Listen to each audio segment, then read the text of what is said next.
To make a handle, I use a scrap of leftover clay. This is a handle for a mug, and I'm just going to roll it out a little bit more so it's not too fat.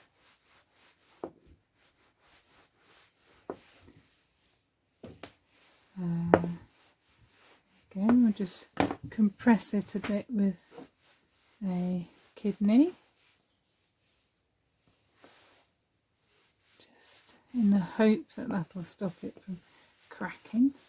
They do crack, but sometimes. So I'm going to cut a strip from the clay. There you go. And just smooth the edges off there. So it's a nice rounded edge, and we'll nick the ends off.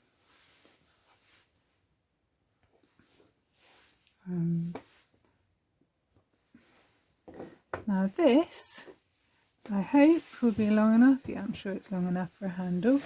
And I'm going to take a piece of nappy liner, and this is a rolling pin that is for Fimo or icing actually. So it's just an acrylic rolling pin, and I'm going to put the nappy liner on it so that the clay doesn't stick to it. I'm just using that because it happens to be the right circumference, the right shape for the handles that I like to make. And I'm just going to push this piece of clay down onto that handle. You see that?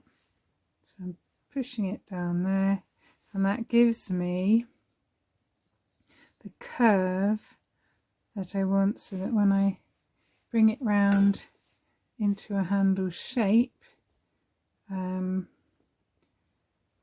it's got a curve on the outside. Okay, and I'll just leave that to dry until it holds its shape before I cut it and stick it to a cup. Here I'm going to put together a cup. I've already got a cylinder which is made from one of my 8-ounce cup templates, and you can see it's joined joined slab. Now that I've got a piece of clay ready here to make its base, so I'll just do that. Let's give the clay a little bit of a roll out, make sure that it's nice and smooth, compress it a little bit in an attempt to stop it warping, and then place that cup as centrally as I can before taking a pin and marking where that is. And there's my little, I just need to mark that join quite carefully, because that bit, well, the cups aren't completely circular, so I want to have it roughly to know where that little join is. Now this old scalpel has a nice fine blade, so I'm going to cut out with that, but I am going to go very slightly outside my line, because I want a bit of overlap. So just take it slightly outside, and I'm also going to, in a moment, give it a bit more overlap by squashing it down a bit.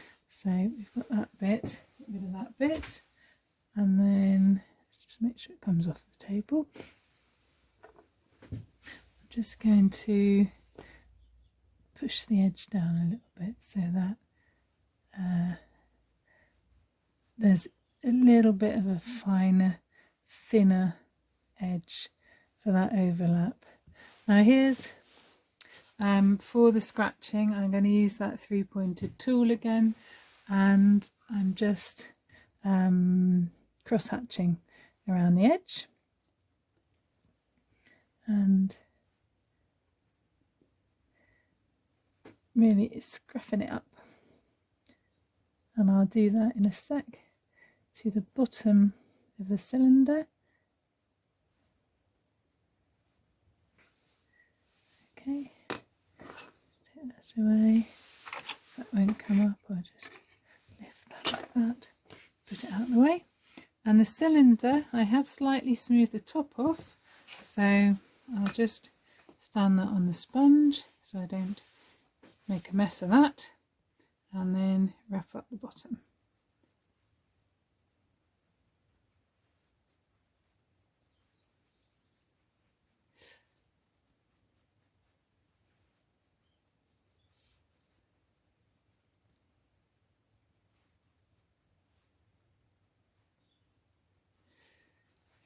So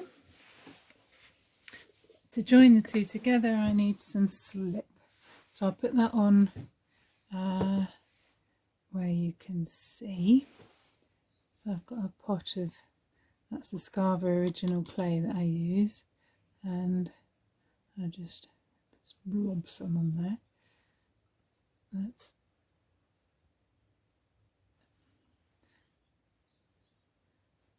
too much. And then if I take the sponge away and put my clay back, I might try and put it off that dry, that wet patch so it doesn't stick too much. And I'll just take that and I'm positioning it on where that overlap is, and just make sure that, yeah, give it a little bit of a squish down. Okay, now the inside, I can clean the inside up a little bit straight away, so I'm going to do that. You see it's quite scruffy in there, so I'll just go around, give it a bit of a clean up. I can clean it up better later, but I just help seal the join together by going around like this and get it a little bit cleaner inside. There we go, bits come off. Now I'm going to leave that for a while, because this, you can see here where I've joined it, it's got some slip, and that scruffy edge is all wet. So I'm just going to leave that to get a bit drier, because what I like to do is take that bottom edge and just roll the mug around a bit to squish that bottom, that sticking out bit up, so it becomes almost like the ground that the people are going to stand on there. So I'll work on that a bit further to get that roll, but it needs to be a bit drier before I can do that. You can see here now this has had a bit of time to dry. The base is still sticking out from the bottom, and I want to just curl that up so that it forms almost a ground for my people to stand on. So it's probably easiest to do that. Let's see, you can see there. I'm just going to just catch the edge and push it in and onto the bottom there.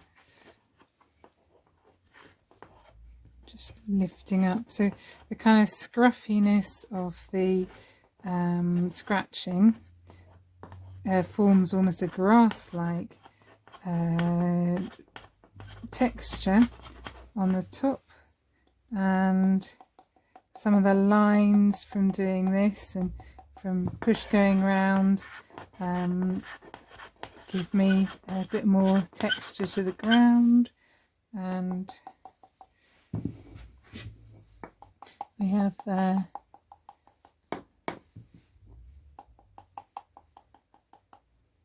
kind of well joined top with that lip there for my little people to stand on. So there you go. Here are the handles I made yesterday, and I think they might be too wet still. I'll have a look at them, see if they're ready to go on to one of the cups. So what I generally do is choose a cup, and I like to add them just this side of the join, so the join sits on the front of the cup. And I'll just have a look at how the circle works with the shape of the cup.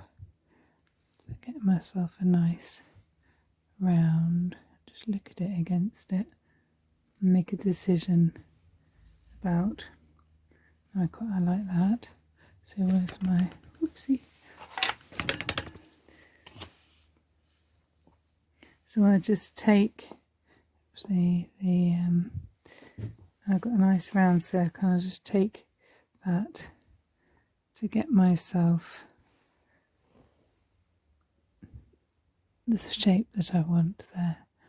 And it's very easy to go wonky when doing this.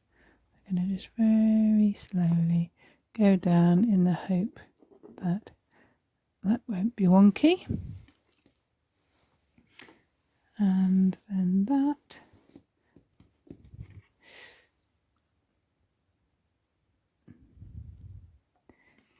Yeah, they are still a bit too sticky. I think I'll wait till tomorrow for the rest of them.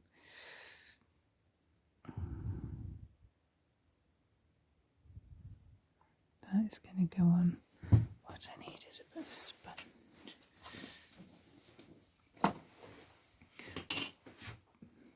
Sponge in particular because everything's a bit too soft.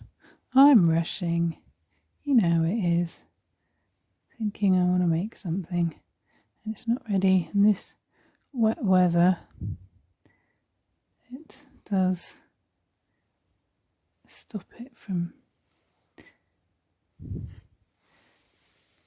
drying so slow. So there we go. I'm going to mark where I'm going to put that handle, and I will put some slip on these cups, on some of them, to give them a bit of a blue background for the figures. And I'll do that once the handles are on. Sometimes I do them the other way around. I use the slip to join the handle on, but today I'm going to go at doing it this way. Again, must come from having a poor memory. Just do things different every time. So we've got a bit of slip on there, and then that is going to be placed in place, and give it a good wiggle. Make sure it's really nicely attached. That wiggle just helps push out any air, especially around the corners. Sometimes they lift off at the corner, so just make sure that's on well. And have a look at it. Looks fairly straight. That's not straight, but it does still have the ability to be pushed upwards.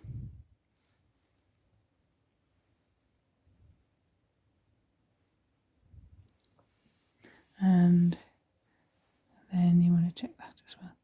Looks okay. Right.